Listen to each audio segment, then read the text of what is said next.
Iran ने घुमाया phone. विदेश मंत्री अब्बास अरागची ने दुनिया को किया बड़े खतरे से आगाह। परमाणु केंद्रों पर हमले से किया बाखबर। वक्त रहते उठाना होगा कदम, नहीं तो वैश्विक सुरक्षा पर पड़ेगा बहुत बुरा प्रभाव। दोस्तों, मैं हूं विशाल और आप देख रहे हैं न्यूज 18 का सोशल मीडिया प्लेटफॉर्म।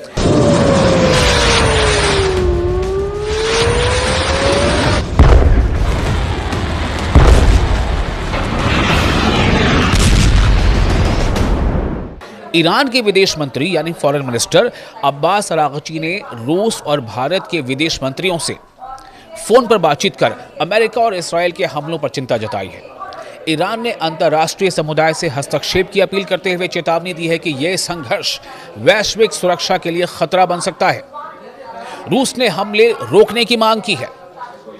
ईरान के विदेश मंत्री यानी वजीर खारजा सैयद अब्बास अरागची ने अमेरिका, इसराइल और ईरान के बीच चल रहे इलाकाई जद्दोजहद यानी रीजनल स्ट्रगल पर रूस और भारत के विदेश मंत्रियों से बातचीत की है। ईरानी विदेश मंत्रालय की ओर से जारी बयानों के मुताबिक इतवार को हुई दो अलग अलग फोन कॉल्स में अरागची ने रूस के विदेश मंत्री सर्गेई लावरोव और भारत के विदेश मंत्री एस जयशंकर के साथ पश्चिम एशिया के ताज़ा हालात और अमेरिका व इसराइल के हमलों के सुरक्षा और आर्थिक असर पर चर्चा की। अब्बास अरागची ने बताया कि पिछले 37 दिनों में अमेरिका और इसराइल ने ईरान के लोगों के खिलाफ कई हमले किए हैं। इनमें औद्योगिक ढांचे, फैक्ट्रियों, अस्पतालों, स्कूलों, रिहायशी इलाकों और परमाणु केंद्रों को भी निशाना बनाया गया है।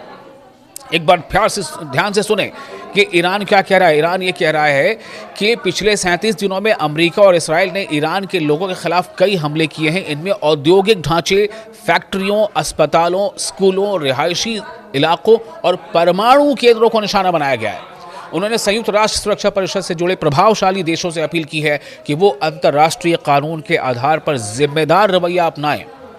उन्होंने ये भी कहा है कि ईरान की जनता, उसकी सेना और अपने देश के हितों और सुरक्षा की रक्षा के लिए पूरी तरह तैयार है।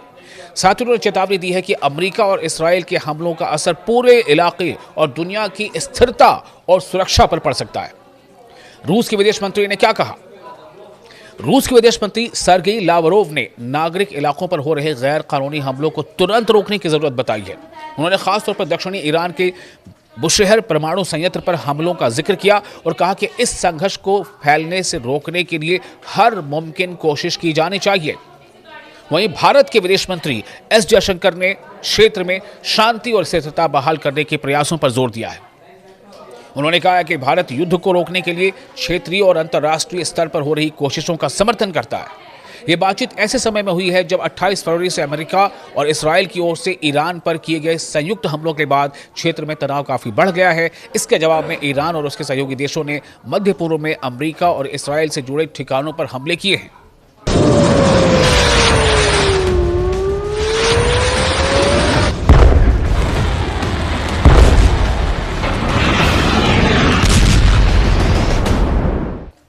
अब्बास अरागची ने बताया कि पिछले 37 दिनों में अमेरिका और इसराइल ने ईरान के लोगों के खिलाफ कई हमले किए हैं। इनमें औद्योगिक ढांचे, फैक्ट्रियों, अस्पतालों, स्कूलों, रिहायशी इलाकों और परमाणु केंद्रों को भी निशाना बनाया गया है। एक बार फिर से ध्यान से सुने कि ईरान क्या कह रहा है। ईरान ये कह रहा है कि पिछले 37 दिनों में अमेरिका और इसराइल ने ईरान के लोगों के खिलाफ कई हमले किए हैं। इनमें औद्योगिक ढांचे, फैक्ट्रियों, अस्पतालों, स्कूलों, रिहायशी इलाकों और परमाणु केंद्रों को निशाना बनाया गया है। उन्होंने संयुक्त राष्ट्र सुरक्षा परिषद से जुड़े प्रभावशाली देशों से अपील की है कि वो अंतर्राष्ट्रीय कानून के आधार पर जिम्मेदार रवैया अपनाएं। उन्होंने ये भी कहा है कि ईरान की जनता, उसकी सेना और अपने देश के हितों और सुरक्षा की रक्षा के लिए पूरी तरह तैयार है। साथ ही उन्होंने चेतावनी दी है कि अमेरिका और इसराइल के हमलों का असर पूरे इलाके और दुनिया की स्थिरता और सुरक्षा पर पड़ सकता है। रूस के विदेश मंत्री ने क्या कहा? रूस के विदेश मंत्री सर्गेई लावरोव ने नागरिक इलाकों पर हो रहे गैर कानूनी हमलों को तुरंत रोकने की जरूरत बताई है। उन्होंने खासतौर पर दक्षिणी ईरान के बुशहर परमाणु संयंत्र पर हमलों का जिक्र किया और कहा कि इस संघर्ष को फैलने से रोकने के लिए हर मुमकिन कोशिश की जानी चाहिए। वहीं भारत के विदेश मंत्री एस जयशंकर ने क्षेत्र में शांति और स्थिरता बहाल करने के प्रयासों पर जोर दिया है। उन्होंने कहा कि भारत युद्ध को रोकने के लिए क्षेत्रीय और अंतर्राष्ट्रीय स्तर पर हो रही कोशिशों का समर्थन करता है।